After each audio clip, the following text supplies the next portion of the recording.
got us to this point.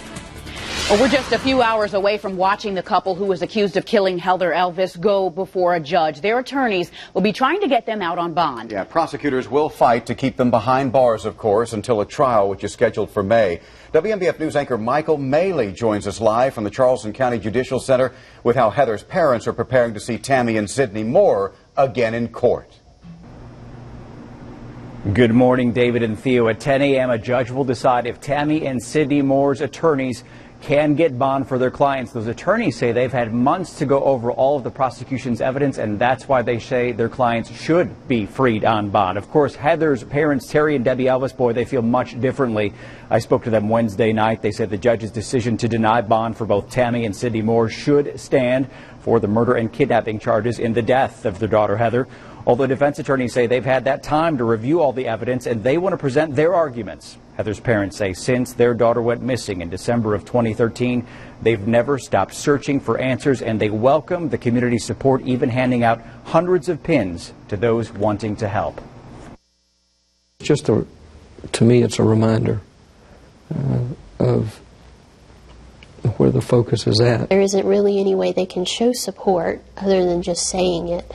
And they feel words aren't enough sometimes. So this is just something that they can come by and get. It's an act that they can do. And here's a look at just one of those pins supporters are expected to be wearing this morning. Some say no bond. We're told hundreds of them have been shared already in the next, and will be seen in the next few hours. Of course, we're going to be streaming the bond hearing live as it's scheduled to start at 10 a.m. later this morning. And don't forget about Twitter and social media. We've got you entirely covered. Look for the hashtag HeatherWMBF. For now, we're live in Charleston. Michael Maley, WMBF News. We are taking a look now at how we got to this point. On December 17th, 2013, Heather went on a date with a man. May have been one of the last people to ever see her. During that date, she texted her father. She was later dropped off at her River Oaks apartment around 2 a.m. Heather also called her roommate, who was on vacation, to talk about the date. Records show she got a lot of phone calls before her phone actively ended around 6 in the morning on December 18th.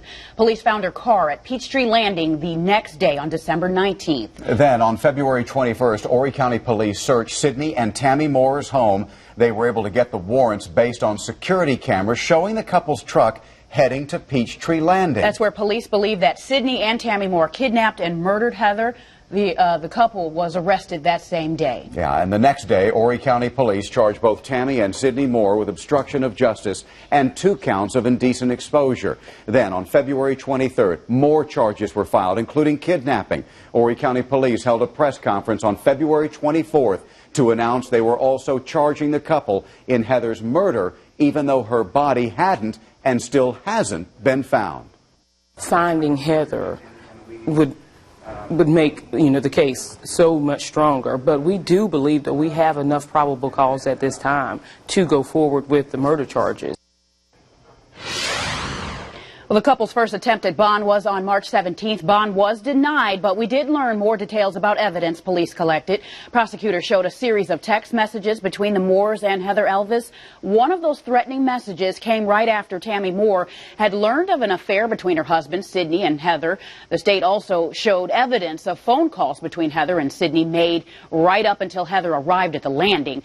And this is just a short recap of the timeline. To see all of our previous coverage, click on the missing persons section on WMBFnews.com. That selection is under the local tab. Well, right now we want to give you a first check of the weather and the roads. Meteorologist Marla Branson has your first alert forecast. Marla, it's a bit windy out there this morning. A bit windy and a bit wet. Over the past hour and 15 minutes, we've had some showers develop across the Grand Strand. Started in Marion County, now pushing offshore. Guys, these showers are racing through. So if you don't have to hit the road